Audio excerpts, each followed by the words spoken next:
What's up, everyone? It is Diecastbuffet here again, guys. I have a 1999 Brett Bodine Paychex car in the studio from the Racing Champions line. And yes, the packaging is actually moving. There's a little bit of a broken portion it's pivoting on it like this. So that's why the thing's moving on its own. But there it goes again. Anyways, we'll be doing a diecast review on it. Let's go ahead and take a closer look. All right, folks, rotating base. Well, it's skedaddled out of the studio, and check out this diecast here. So this is apparently a 1999. I usually try to, get the right year for each diecast. Sometimes I get it wrong because they'll make a car that says, oh, it's 2003, 2002, but it's actually a 2001. They released things so early back in those years that you would get next year's car the previous year. And with the packaging and stuff, sometimes it can be a little inaccurate. Well, anyways, I'm going to assume this is a 1999.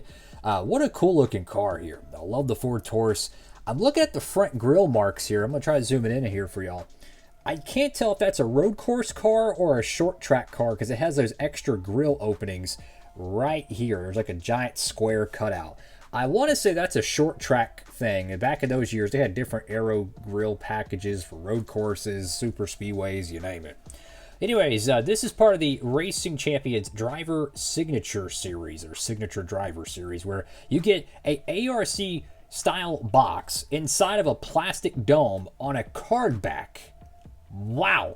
And guess how much it cost back in the late 90s? Insane. So, you got the Brett Bodine signature, really, really cool. Real rubber tires, die-cast body and chassis, a lot of good stuff there. And you go to the back panel of it, and here is a look at the rear panel. You know, the Racing Champions artwork was for the back panels of their car backs were never really detailed, but let me tell you, their front panels on their die-cast car backs, amazing. My favorite ones, personally, I like the 1999 normal ones that had like the driver. It's like a caricature. It's like in a driver suit and it has a car in the background. Those are really cool. And their mid-2000s ones, like 2004, the whole card back is like decorated in the color of the car. Like Scott Riggs, the Valvoline colors and stuff. That card back looks amazing. So those are my two favorite ones. This one's really cool though with the outlining and the gradient. It just screams like ESPN late 90s. That's what it gives me. Anyways, I'm going to go ahead and open up this diecast carefully. And yes, it's an overproduced car. I'll be right back. And yes, before I do open this up, you can see there's pretty substantial damage right here at the bottom. So this is a perfect diecast to be opened up. All right, folks, diecast out of, well, the first layer of packaging. It's a double package car. I mean, this thing's literally taped as well. I'm telling you, this was no joke, man. They did a remarkable job with it. I wish the diecast molds were more accurate, but let me tell you, they pretty much had the 2007 Action Winner Circle level of, like, protection for your diecast, but back in 1999. And for those who don't know what the 07 diecasts were, they pretty much were in a plastic clamshell style, or not clamshell, but a card back. Except the whole edges of it were melted to the point where the only way to open it, you pretty much had to destroy it, basically. So you have Brett Bodine right there, Racing Champions Signature Driver Series. It's a hood open diecast as well. I love the artwork with this box design. This portion right here doesn't have any detail because obviously you don't see it.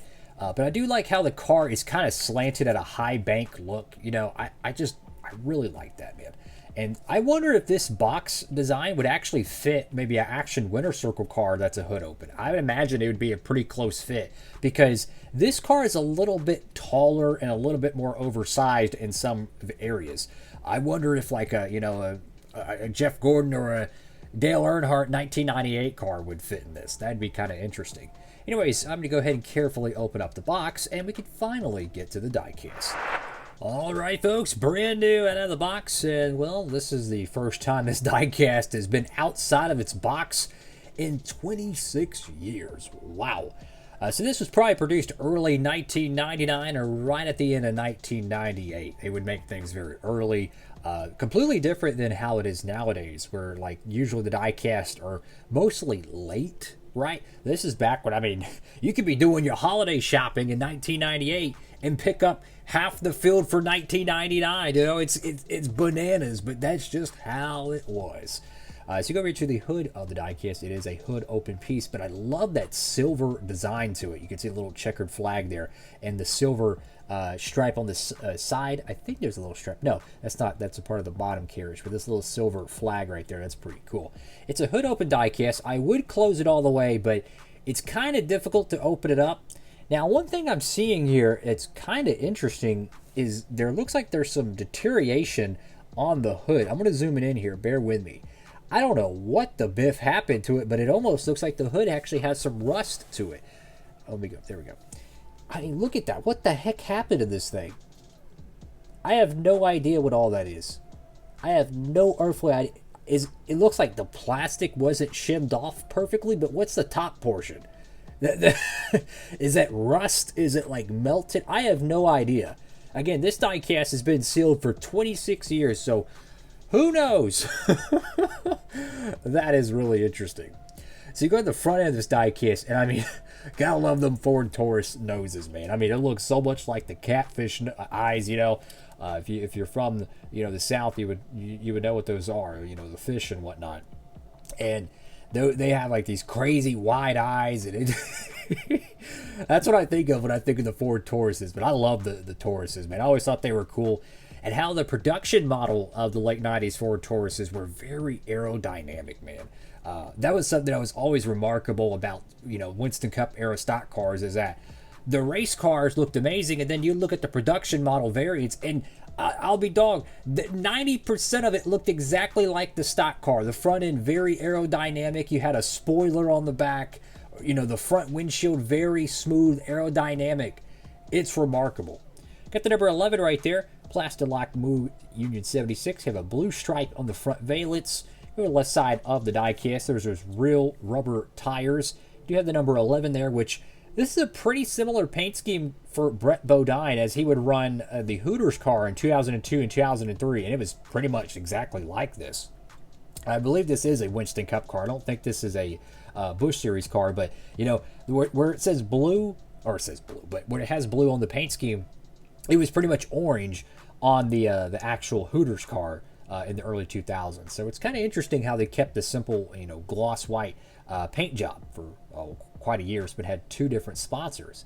Got Goodyear there, NASCAR race car, Gatorade, Clevite, Bowman, Spicer, Aeroquip, Mechanics Wear, Odometer 3M, True Value. Got Brett Bodine. It looks like the name is almost on the roof rails. Got Matco Tools. I'm not sure what those other decals are. There is a pretty gnarly decal arrow right there on the left side. Almost looks like a raced version diecast, to be honest with you. You have In Loving Memory right there. I'm not sure what the backstory is to that. You got Earls, DuPont, and Wicks. Got Advanced Auto Parts, Bowman, and We Care. Again, I like that silver decal right there behind the number 11. That's a nice touch. Go to the back panel of the diecast, and yes, rear tail lights, well, they're not included for whatever reason. You got Paychex, payroll, 401k, and more. You have Sign here. I don't know if that's a... You know, I don't know what the backstory is to that either. Is that like, hey, you know, is that a sponsor? Or is that like, hey, you could sponsor our car? I have no idea. I got the Ford logo right there. You can see a bunch of bubbles or scratches on the... I think they're scratches on that back bumper decal. So unfortunately, this one has got some factory wear. But I will say, though, the Racing Champions cars, I've seen a lot of them have decal cracks and a lot of, you know, issues. Surprisingly, on this car right here, which is a very light color, usually the brighter color cars, the fluorescent, the white color cars, they have a ton of decal cracks. I've seen some Martin Valvoline cars that look like peanut brittle. I'm not even going to hold you. The fact that this one has no decal cracks that I can see thus far, sure, it has a bunch of random scratches and whatnot, but remarkable job. Kind of impressed, to be honest with you.